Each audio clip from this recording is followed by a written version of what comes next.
Hi, it's Scott, ROCKFILE, back with another podcast review for you. Let's talk about this new Nicolas Cage movie, Longlegs. Really meant to see this in the theater. It just didn't work out. Wasn't here that long.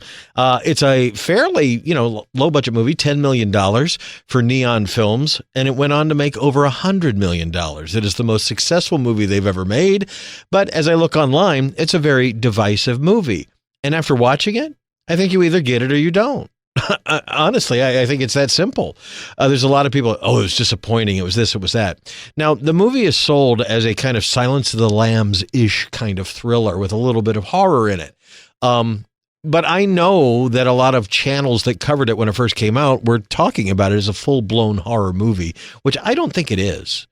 It does have some graphic, gory stuff in it, but so did Silence of the Lambs. I think it is much more like a Silence of the Lambs type flick than a horror flick, where the horror comes in, and I don't want to get into any spoilers, but that involves the cult stuff and the all that,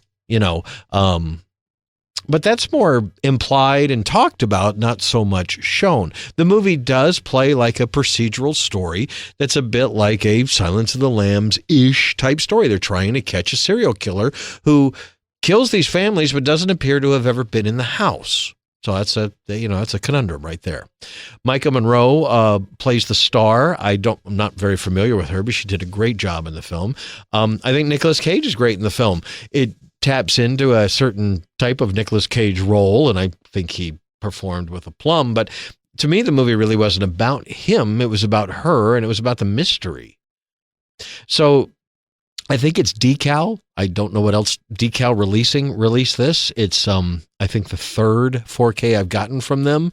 Really spectacular 4K. I honestly was on the fence about picking this up, but I was walking through my local Walmart, and there it was on Tuesday for a low price for a 4K. I was like, yeah, why not?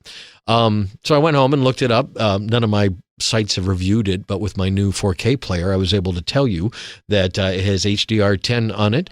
It has a Dolby 5.1 mix that was pretty active, but it certainly wasn't Atmos.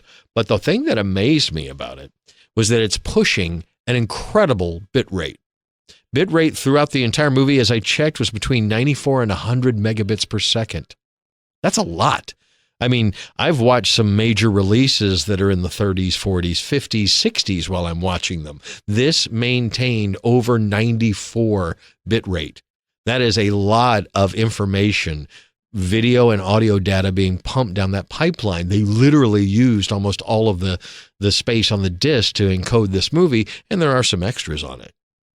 I thought the soundtrack was great. It didn't blow me away like something recently like Late Night with the Devil, which I thought was a more active surround sound and worked better with the film. But I did think there were some pretty spectacular things about the soundtrack and the sound design as it went with the film.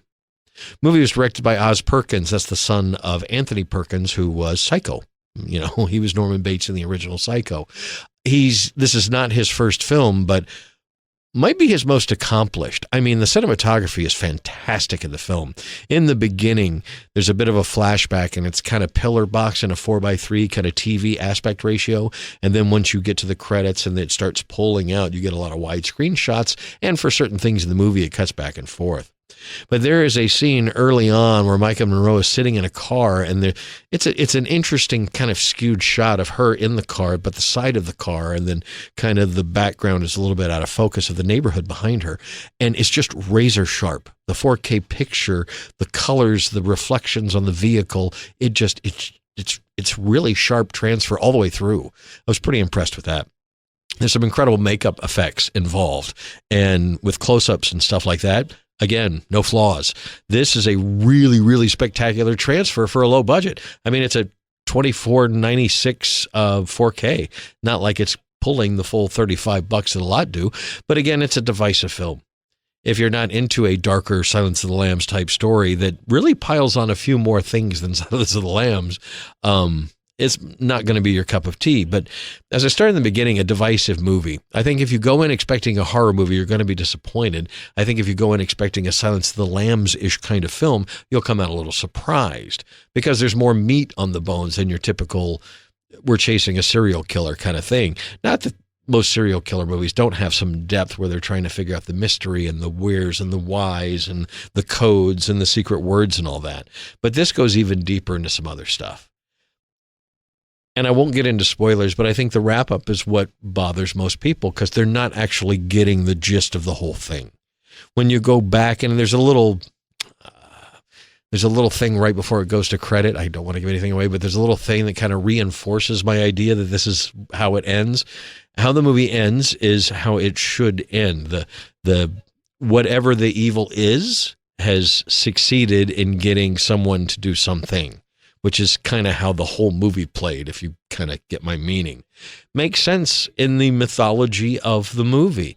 And once my brain clicked on all that, everything just kind of fell into place. I think it's a fantastic film.